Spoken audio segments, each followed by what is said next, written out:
Hi, good morning, everyone. Today I'm going to talk about two interesting topics, right? One is oxidative stress, other is, a lot of antioxidants what we consume, and in fact, both are interlinked, right? So what exactly is oxidative stress, right? So, like we stress, our cells also undergo a stress, normal day-to-day activities, which cells perform, and a lot of cells perform, a lot of energy production takes place, right, by our cells, which puts a lot of pressure on our cells, and as a result, they release a lot of free radicals, right, which are really harmful, right? But our body has capability of neutralizing these free radicals through various antioxidants, which sometimes our body itself produces, or we get from foods, right? So these antioxidants can actually neutralize, these roaming free radicals, right? If we don't have right set of antioxidants, or if we are not eating the right foods which provide us antioxidants, probably, the production of free radicals can ramp up, right? And it has an impact on various tissues and cells inside our body. It can impact our mitochondrial functioning, it can impact even the beta cells, right? And oxidative stress, or roaming of free radical, excess roaming of free radical is one of the reasons why we also develop type 2 diabetes, right? So again, we know that beta cells on the pancreas helps in regulating our insulin levels, right? So these are the one who releases the insulin, right? So essentially, so having an oxidative stress can cause mitochondrial dysfunction, can cause type 2 diabetes, can also have impact on other healthy tissues, can also lead to, digestive issues as well, gastrointestinal issues, autoimmune issues, right? Uh, so how do we make sure that we are able to neutralize these free radicals, right? And so I'll talk about a couple of antioxidants right here. So one important is ellagic acid, right? And you would find this beneficial compound in and various foods such as pomegranate, raspberries, almonds, nuts, cranberries, pecans, right? So all these foods have enormous amount of ellagic acid, right?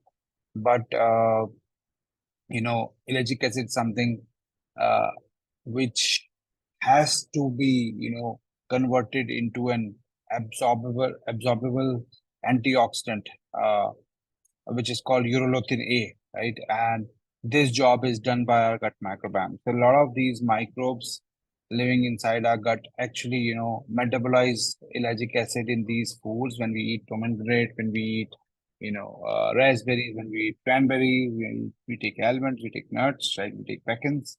All these foods are these microbes again, metabolizes ellagic acid and then synthesize them into, urolithin A. This urolithin A provides us this antioxidant, which helps us, neutralizing free radical, right?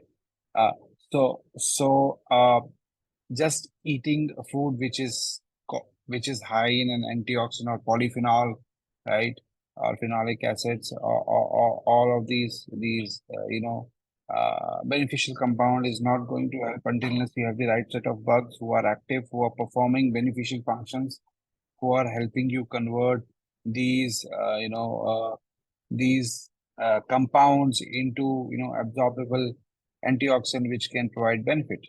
uh, and this does not boil down to, your gut microbiome. So these antioxidants are said to improve our insulin sensitivity. Is said to also, you know uh, have an anti-inflammatory effect on the gastrointestinal diseases, right? And antioxidant production is one of the pathway we look at when we are analyzing your microbiome, right?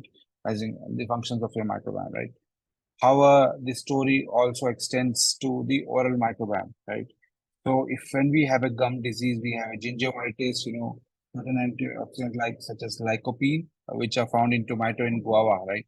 They help us, actually protecting our gums, right, from the onslaught of inflammation, right?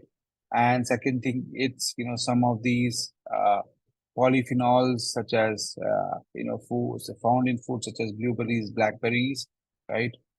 Also helps in overcoming the bad breath, which is generally caused by a lot of polyamines, right? So when we look at your, polyamines production, such as, putrescine, ketamine, protamine production, which actually causes bad breath, right?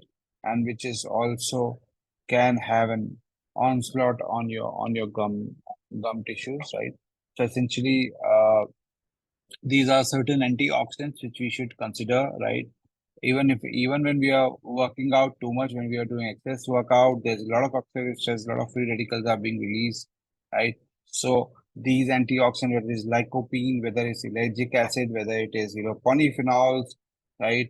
We should be part of our diet, right? And also we should understand just having these in the diet is not sufficient. Also, we have to understand whether we had the right sort of bacteria in our gut, in our mouth, to actually, synthesize them into absorbable things, absorbable stuff, which can provide benefit to our cells, our body tissues, right, and regulate our biology, right?